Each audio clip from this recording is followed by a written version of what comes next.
안녕하세요. 저는 수자 국어에서 광남중 3학년 내신 담당하고 있는 수자 국어 부원장 주동민입니다. 반갑습니다. 이번 영상에서는요, 이번 광남중 3학년 1학기 기말고사를 같이 한번 돌아보도록 하겠습니다.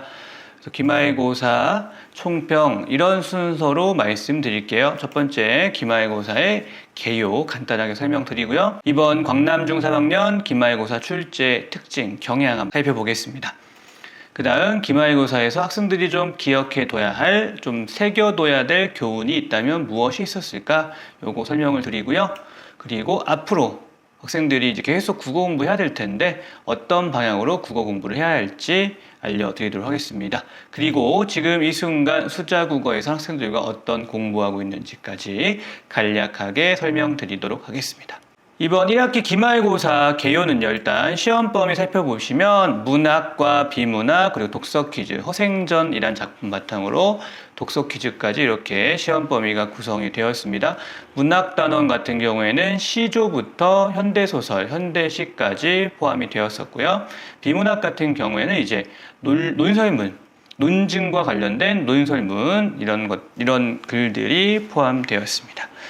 자, 그리고 연설문까지도 포함이 되었습니다. 이런 것들 참고해 주시고요. 그래서 주로 교과서 작품과 그 다음에 학교에서 제공한 일부 프린트 내용들이 포함된 시험 범위였습니다. 그리고 문항 같은 경우에는 전체 선택형으로만 구성되었고요. 33문항 출제되었는데요. 출제 경향 살펴보도록 하겠습니다. 학생들이 시험 보고 나서 많이들 어려워했습니다. 물론 그 와중에도 100점 맞고 A 받은 친구들도 많이 있습니다만 의외로 자기가 생각했던 것보다 좀 점수가 많이 떨어지고 생각보다 하나 더 틀리고 이런 경우들은 분명히 존재했습니다. 왜 이런 현상이 벌어졌느냐면, 자, 첫 번째 문학 영역에서는요, 시험 문제가 모두 고르쇼 형태가 나왔는데요. 물론 이런 문제 나올 수 있고요. 이런 문제는 언제 나오더라도 뭐 고등학교도 마찬가지지만 어려운 유형입니다만, 특히 더 어려웠던 건 모두 고르쇼 자체도 어려운데 거기 나와 있는 보기나 선택지의 구성이 굉장히 까다로웠습니다. 학생들이 정확한 지식을 알고 있어야 골라낼 수 있는, 모양은 선택형이지만 사실상 단답형의 문제라고 볼 수 있겠습니다. 그리고 외부 지문과 비교하는 문제가 다수 출제되었고요. 이거는 사실 낯선 작품을 잘 해석하지 못하는 친구들이거나 아니면 예상하지 못한 것에 당황했던 친구들 같은 경우에는 좀 시간을 빼앗겼거나 아니면 문제를 좀 틀릴 수도 있었던 그런 유형들이었습니다. 결과적으로 모두 고르쇼나 외부 지문 비교 문제 마찬가지지만 선택지에 대해서 아주 까다로운 문제들 같은 경우에는 정확하게 알고 있는지를 집요하게 확인했습니다. 그래서 선택지의 어떤 주체라든가 선택지의 의미 관계라든가 이런 것들에 대해서 정확하게 알고 있어야만이 이 시간을 들인 만큼 좋은 결과를 얻었을 겁니다. 반대의 경우에는 어쩔 수 없이 놓치는 문제들이 있었을 거예요. 결과적으로 문학 파트는 학생들이 정확한 지식을 충분히 정리했는지를, 그리고 그걸 바탕으로 낯선 작품에도 적용할 수 있었느냐, 이런 걸 평가하고 있다라고 말씀드릴 수가 있겠습니다. 문학 영역에 비해서 이제 비문학 영역 같은 경우에는 좀 비교적 수월하지 않았나 싶고요. 기본적인 형식과 내용의 특징을 확인하는 문제들 위주로 출제되었습니다. 이런 것들 참고하시면 될 것 같고요. 학생들이 그렇다면 이 기말고사를 통해 남겨야 할 교훈은 무엇냐? 일단 선택지를 정확하게 판단할 수 있어야 학생들이 시험 공부 제대로 한 겁니다.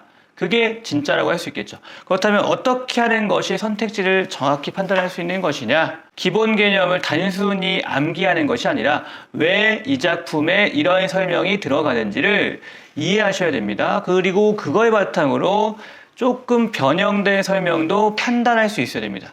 즉, 낯설거나 응용된 설명을 판단하기 위해 기준을 탄탄하게 만드는 정리, 그것이 시험 공부 때 시험을 준비하면서 해야 될 공부다라고 할 수 있겠습니다. 결국 또 낯선 작품에 대한 얘기 나오는데 사실 이거는 중학교 3학년 광남중학교에서만 나오는 문제는 아니고요. 이제 고등학교 올라가서도 더 자주 접할 수도 있는 유형인데, 낯선 작품과 비교할 때 우리가 그 많은 모든 낯선 작품들을 예상할 수는 없습니다. 다만 우리가 준비하는 과정에서 시험 범위의 중심이 되는 작품에 대해서 확실하게 기준을 잡고 그 시험 당일에 처음 본 작품이라도 결과적으로 이 문제의 주인공은 시험 범위 작품인 거죠. 여러분들이 정리했던 작품에 대한 형식과 내용의 특징 중에서 지금 이 문제에서는 무엇을 비교하고자 하는가, 그건 문제 의도에 분명히 드러나 있을 겁니다. 그런 것들 판단하시고, 그렇다면 선택지에 나와 있는 다양한 낯선 작품들의 어떤 부분을 주목해서 봐야 하는가, 이런 식으로 접근을 하게 되면 사실 생각보다 어려움이 많이 줄어들 수 있고 정확하게 문제 해결할 수 있게 될 겁니다. 그리고 사실 시험을 준비하는 과정에서 우리는 다양한 문제, 외부 지문 나온 문제를 많이 풀어보게 됩니다. 그 과정도 이 실전을 위한 연습이라 생각하시고 지금 말씀드린 방법대로, 과정대로 풀되 그 다음에 선택지에 나온 작품들의 주요 특징 정도를 확인하고 넘어가는, 그래서 작품에 좀 여러분들이 판단할 수 있는 작품의 어떤 범위를 확장해가는 공부도 분명 필요합니다. 결국 꼼꼼함이 내신의 점수를 가르게 됩니다. 여러분들이 시험 문제 풀 때 아마 그랬을 거예요. 문제 의도는 전혀 새롭지 않았습니다.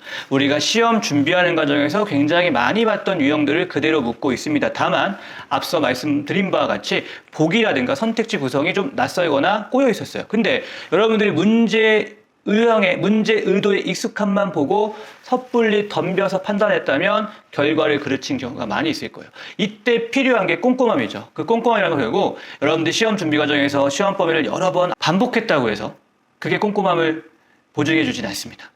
꼼꼼함이라는 것은 결국 몇 번을 공부하던 간에 횟수가 중요한 것이 아니라 얘가 이래서 답이구나, 얘가 이래서 틀렸구나 라는 걸 설명할 수 있어야 합니다. 여러분들의 공부 방향을 앞으로는 이렇게 잡으셔야 고등학교 올라가서도 잘 풀 수 있고 좋은 결과 얻을 수 있습니다. 이 점 꼭 교훈으로 남겨야겠습니다. 그럼 국어의 공부 방향, 사실 이번 시험의 주인공은 문학이었죠. 그런데요, 이 문학시험 광남중이 냈던 방식 고등학교 어디를 가든 유효합니다. 그렇기 때문에 앞으로 여러분들 문학 공부할 때 내용이 됐건 형식이 됐건 개념 공부 정확하게 하셔야 됩니다. 개념 정리라는 건 결국 개념의 의미를 알고 특징을 알고 그걸 낯선 작품에도 적용할 수 있어야 됩니다. 또 한 가지, 작품의 내용을 스스로 파악하는 연습, 낯선 작품도 필요한 만큼의 정보를 얻는 연습 하셔야 됩니다. 지금 우리 수업 때 하고 있지 않습니까? 운문 복합 수업 때 여러분들 연습하고 있을 거예요. 현대소설 읽으면서도 그런 연습할 수 있을 겁니다. 그러니까 이런 부분들, 우리가 지금 시험 기간이 아니니까 느슨하게 하자, 절대 그러지 마시고 지금 우리가 하고 있는 공부가 결국 나중에 도움이 될 만한 공부다라는 걸 잊지 마셔야겠습니다. 그래서 지금 수자에서 우리 뭐 하고 있습니까? 여러분들 아직 중3이라고 생각하겠지만 우리 수자국어에서 여러분들 지금부터 예비 고1입니다. 단순히 말만 그렇게 부르는 것이 아니라 여러분들이 지금 하고 있는 것들이 다 고등학교 과정에서 유용하게 쓰일 것들을 하고 있다, 이렇게 생각하셔야 됩니다. 크게 3가지 영역으로 공부하고 있습니다. 문학, 운문, 복합 영역입니다. 앞서 말씀드린 바와 같이 선택지에 대해서 적절한 판단할 수 있는 기준들을 정리하고 있습니다. 개념들을 정리하고 나아가서 선택지 적절히 판단할 수 있게끔 내용도 잘 보는 연습하고 있습니다. 그 다음 문학 현대소설, 학생들이 갈수록 긴 지문을 읽는 것을 어려워합니다. 내용 파악하는 게 그렇게 어려운 게 아닌데도 불구하고 소설에서 문제 틀리는 경우들이 많이 있습니다. 이걸 바로 잡아야 여러분들 고등학교 올라가서 모의고사 점수가 안정적으로 될 수 있습니다. 그런 맥락에서 우리 수업 시간에 지문에 대한 정확한 독해, 어떻게 해야 정확히 읽을 수 있는 것인가, 소설의 어떤 요소들에 주목해야 되는가를 지금 꾸준히 익히고 있습니다. 아울러 고등학교 올라가서 비문학에서 어려운 주제들의 글들이 많이 있습니다. 결국 그런 주제들을 극복해야 좀 더 상위권의 점수를 얻을 수 있을 겁니다. 그런 맥락에서 이번 과정에서 비문학 문해력, 경제지문 개념 정리하면서 그 개념들을 바탕으로 경제지문과 조금 친해지고 조금 자신감을 키우려 하고 있습니다.